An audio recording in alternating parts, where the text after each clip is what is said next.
चलिए जी, आज हम कौन सा क्वेश्चन कवर करेंगे या कौन सा टॉपिक कवर करेंगे रिलेटेड टू फार्मासिस्ट डीआई और जीपेट से भी रिलेटेड है ये।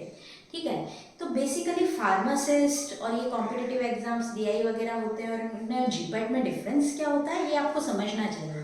जैसे फार्मासिस्ट में बहुत बेसिक सरफेस क्वेश्चन पूछे जाएंगे। क्यों पूछे जाएंगे? क्योंकि डिप्लोमा जो स्टूडेंट होते हैं, डी फार्म के जो बच्चे होते हैं वो भी इस एग्जाम को देते हैं, राइट।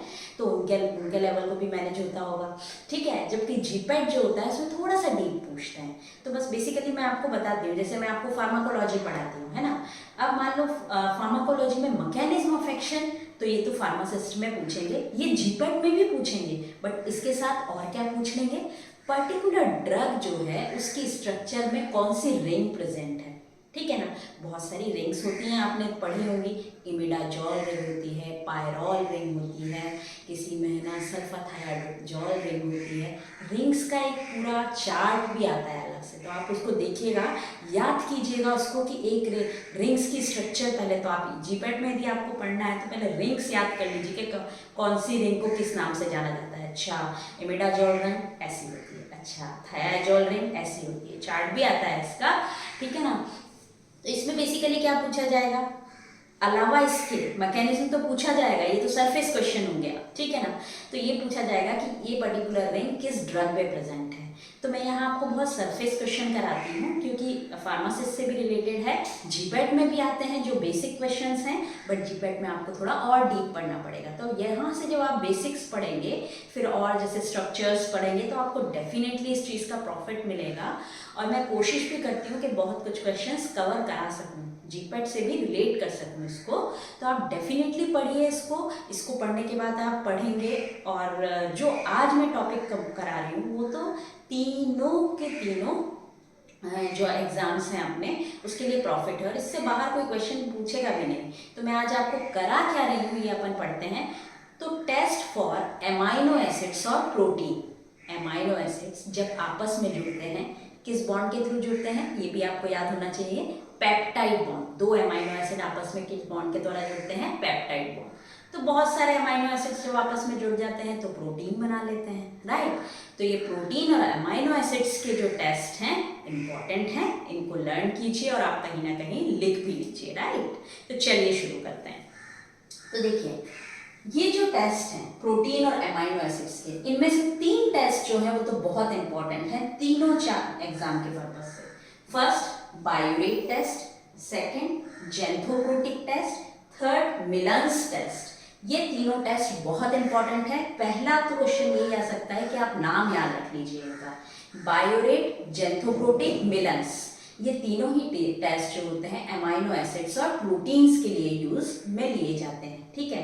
अब इनसे बेसिकली क्या क्वेश्चन पूछते हैं, मैंने चार टेस्ट और करा रखे हैं नीचे, ये भी केवल नाम से याद रखने हैं आपको, बट ये तीन बहुत इंपॉर्टेंट है, ठीक है। अब देखिए, फर्स्ट है क्या, बायोरेट टेस्ट।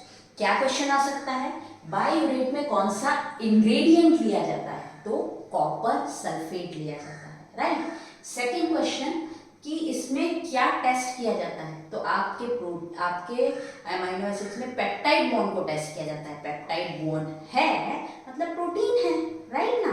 तो पेप्टाइड बॉन्ड को टेस्टिंग की जाती है इसमें, और इसमें पर्पल कलर आता है। ये तीन पॉइंट ही आपको याद रखना है। देखिएगा, क्वेश्चन कभी कभी क्या आ जाता है, जीपेट में आता है कि मान लीजिए CH, ये अपना क्या है, अमाइनो एसिड है ना, बेसिक अमाइनो एसिड्स। एक तरफ COH ग्रुप होता है, एक तरफ NH2 ग्रुप होता है। कार्बन की 4 वैलेंसी होती है, एक पे हाइड्रोजन जुड़ा, एक R, मतलब डिफरेंट डिफरेंट स्ट्रक्चर्स इस पे जुड़ेंगी और अलग अलग टाइप के अमाइनो एसिड्स होते हैं। अमाइनो एसिड्स बहुत टाइप के होते हैं, एसिडिक होते हैं, बेसिक होते हैं, न्यूट्रल होते हैं, राइट। तो अब देखिए क्वेश्चन क्या आ जाता है, बायोरेट टेस्ट जो होता है किसकी टेस्टिंग में यूज होता है, NH group and amino acids, COH group and amino acids, या थर्ड ऑप्शन में आ जाए पेप्टाइड बॉन्ड, तो आप क्या लगाएंगे, पेप्टाइड बॉन्ड लगाएंगे। तो आपको ये क्लियर हो गया होगा।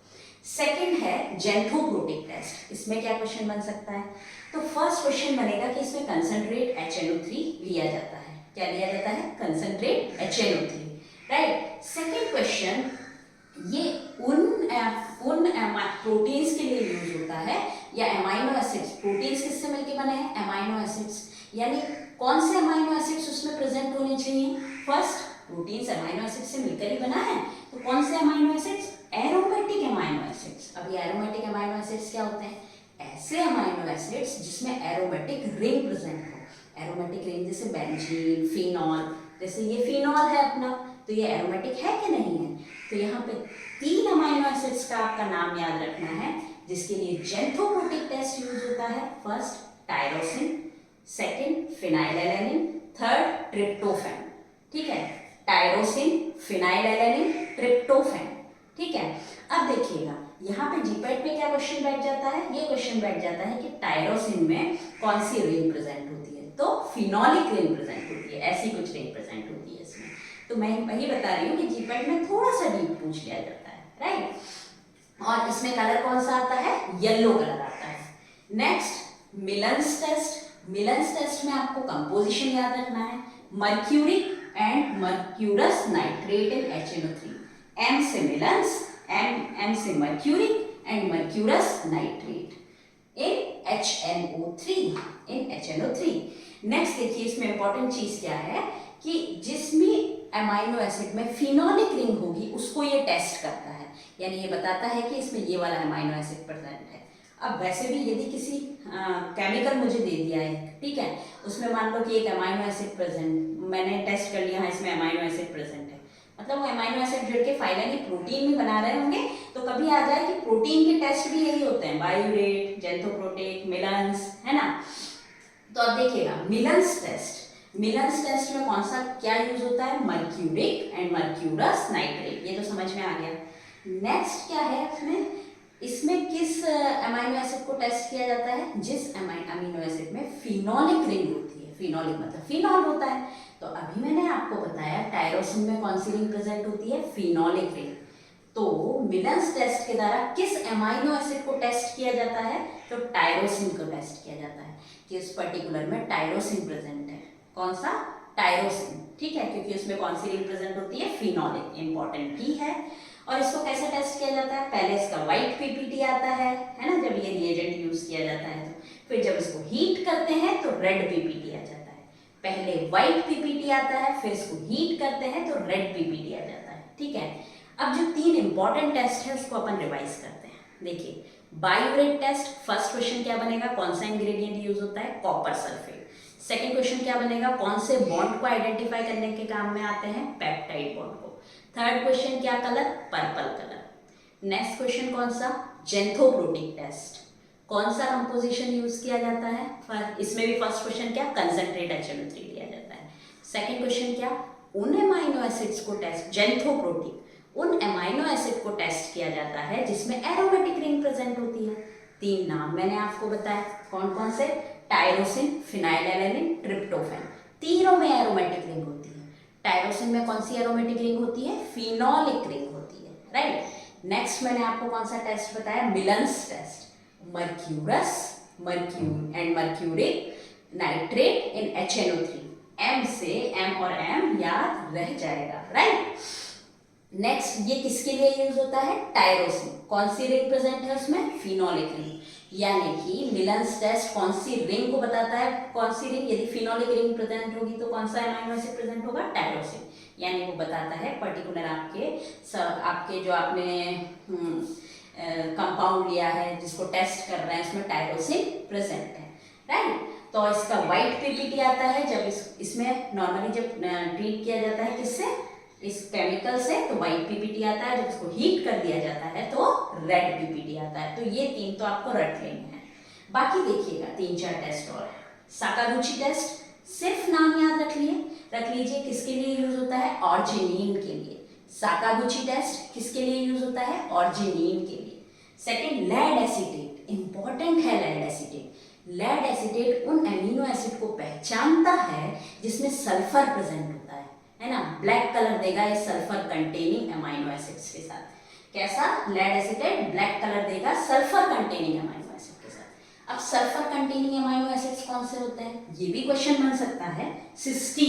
सिस्टीन एक सल्फर कंटेनिंग अमाइनो एसिड्स है, राइट। नेक्स्ट है अपना सोडियम नाइट्रोक्लोराइड टेस्ट। ये खुद सिस्टीन के लिए यूज होता है केवल, ठीक है।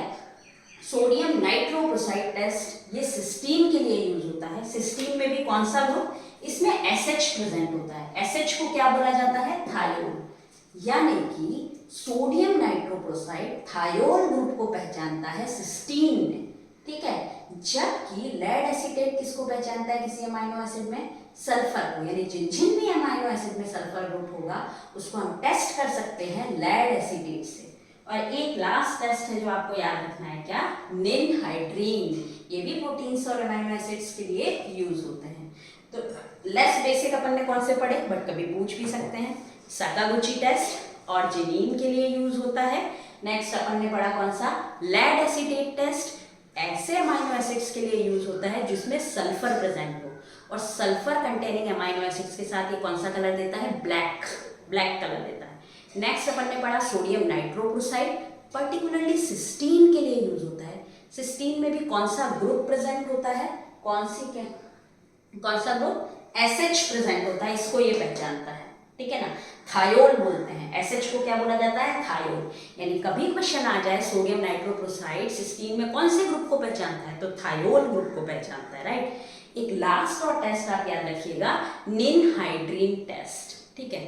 तो निनहाइड्रीन, तो बेसिकली ये सारा टेस्ट जो है तीनों कॉम्पिटिटिव एग्जाम के पर्पज से इंपॉर्टेंट है। इससे ज्यादा क्या पूछेंगे, और तो कुछ क्या पूछ सकते हैं, नेम पूछ सकते हैं, टेस्ट पूछ सकते हैं, या फिर अपने कौन सा किस कलर का पीपीटी बन रहा है, इसके अलावा कोई खास क्वेश्चन बनेगा नहीं इसमें से। तो आप ये पूरा चार्ट अपना लिख लीजिए, बना लीजिए, ठीक है ना, आराम से। और धीरे धीरे छोटे छोटे बेसिक्स कवर करते चलिए, और आराम से आपकी जीपैट की तैयारी कीजिए, डीआई फार्मासिस्ट की तैयारी कीजिए।